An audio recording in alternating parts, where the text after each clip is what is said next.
Constitution. You can't say something. There are some things that we come in contact with. They're called tradition, they're called customs, and they're called mannerisms. And I think that regardless of who we are, there are responsibilities there for those individuals in those responsible areas there to represent the race. Believe it or not, I think that the reason why we have so much negative there is because what? We don't perceive to do what? Do anything else but cover it up. When we have teachers who say, well, let's not cover slavery, it is too damaging for the psyche of the soul. Part of your history is what? There, slavery, in a sense, directly 50%. So we can't cover it up. You know. So our responsibility as individuals is to execute the traditions that means much to what? To African Americans there.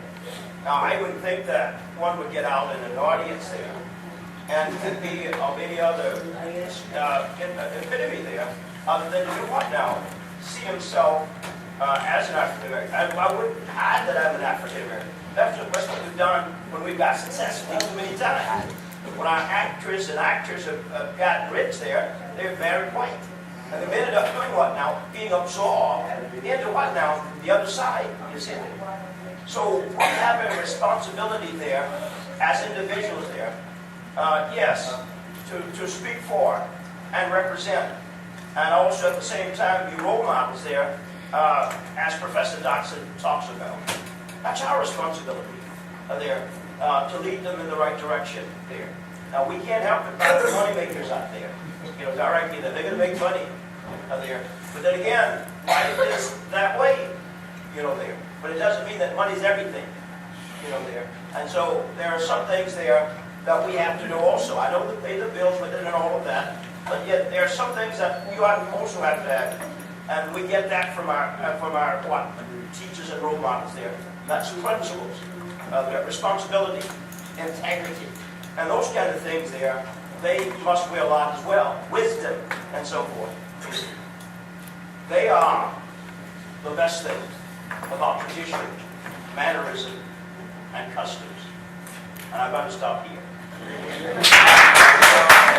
The last question, and Reverend Fisher delved into it.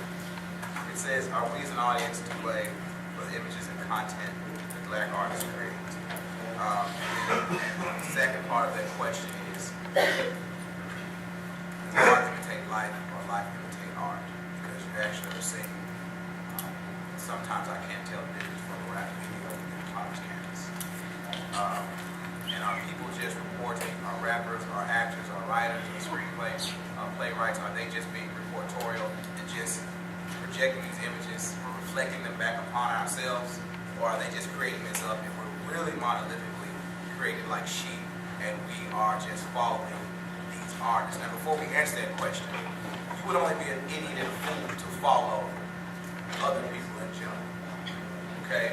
So if you're watching a movie or you're listening to a certain genre of music or a video and you decide that you want to become this person, or reading a book and see this character here that you want to become, you have a pathological and a psychological problem. Okay? First of all, really, right? And the question is, how would these people even make money? Or how would this programming exist on television? Or why would these movies even be greenlit? These are multi-million dollar movies or whatever being greenlit by a studio. They're only giving back it with money because it can make money. Because apparently someone likes this, right? So, are we responsible for these images that are created and admitted by our artists? I'm hearing in a way, yes. I want to speak on the second man. Just that people fall apart because the life Art take life. I want to say that life imitates art because if you think about it, most kids were like in their teenage years, middle school, high school. Most of them were they call them key change. You know what I mean? Latchkey children. So they basically go into the house and their parents are not there. So what raises them is the art that you see on TV. You see what I'm saying? So they don't have the values or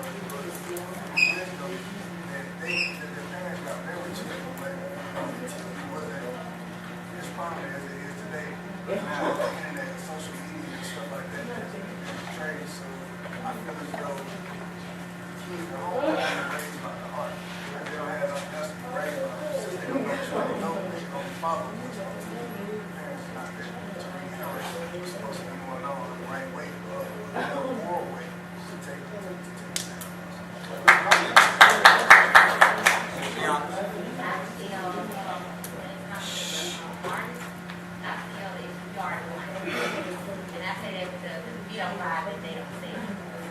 And the second, and I got an example of it.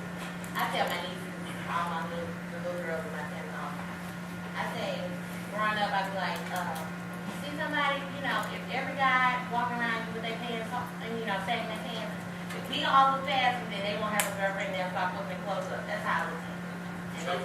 And that's how I look at it when it comes to blaming us, because we are blamed. Because if we don't buy, they don't sell. We pay no attention to them, I swear to God. In essence, they changed this message, right? As long as you keep coming out to see Mud Deer run cars up into the fast food restaurant, he's going to keep making those movies until you quit paying them. TJ. Yeah, I don't know. There are two things that I want to talk about. Sometimes also the media break things, but whether we're going to pick it up, it's really up to us.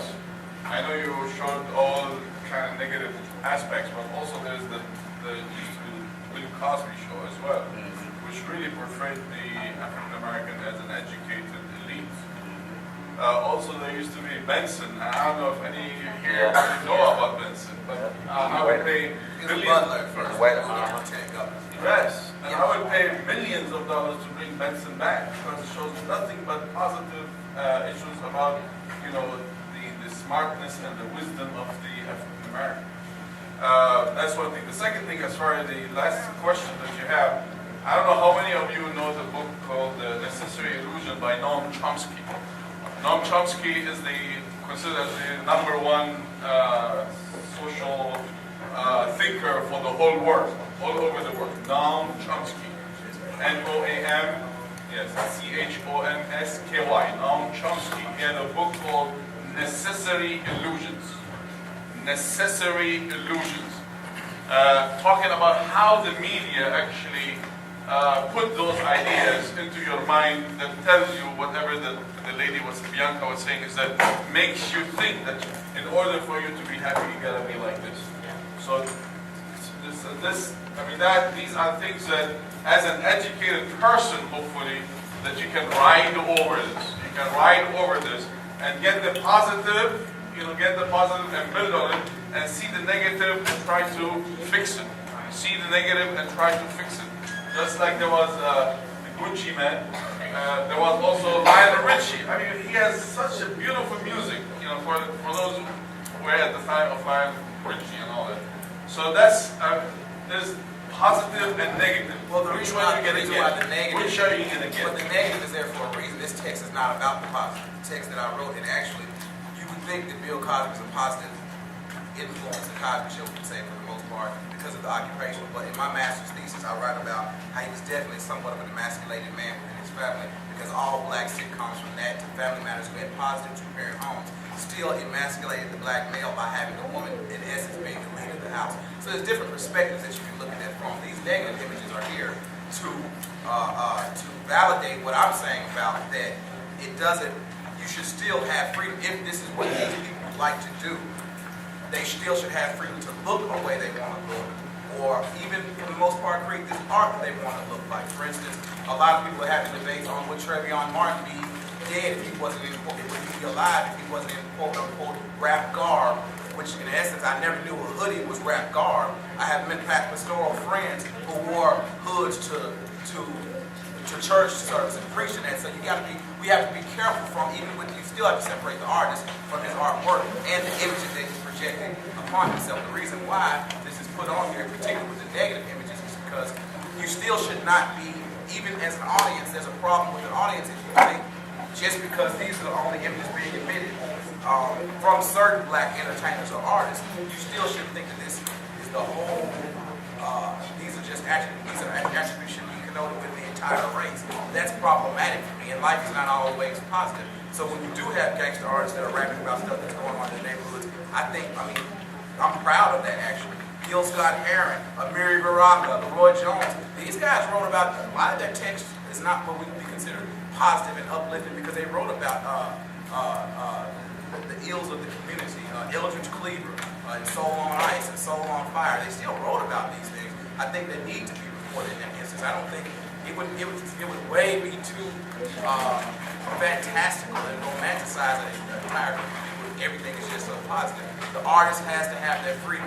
And if you don't do that, that defeats the purpose of freedom of speech, freedom of press in the United States of America. PJ, I saw your hand.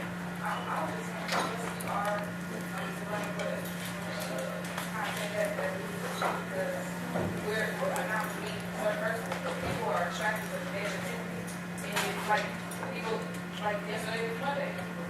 And basketball rights, everybody want to sit there and talk around to watch something negative because they know it's going to be drama and entertainment. But if Oprah come on with a show about to go there, you're not going to watch it because it's positive. She's doing something great. And it's boring. It's like, y'all wouldn't be in here if this one person sitting on, but he's talking about something good. But if LeMoyne then you're about to do a concert, everybody would have been there. So, but that's I want to make a comment. I wasn't trying to cut you off. But Professor Joyner said something about it. One second. And this is really for your life. He mentioned something about the man being the head of the household and the man being masticated. And I didn't say he had to be the head of the household. I'm saying he was emasculated as far as the woman was the leading of the household. okay. Now, on that comment, I want to make a statement. You must have watched the show. Professor Joyner, I know has been married. For men and for you ladies, understand that a good man looks for a lady to be head in the house. You're going to still be a man and you're going to still control the business aspects, but you do want to uplift your wife to be in a position of running, per se, the household. Now, that doesn't mean that you're not a businessman and you're not operating your business. But if you're going to be successful, you should be sensitive to the fact that your wife needs to be in control of what goes on in the house. If you want a good house, if you want to stay in that house, if you don't want to get divorced in 2 years, there's some techniques. There's some techniques that you have to learn. I know it's getting late and everybody's skipping out here. I just want to give y'all, I want to thank you all for giving me the opportunity to present this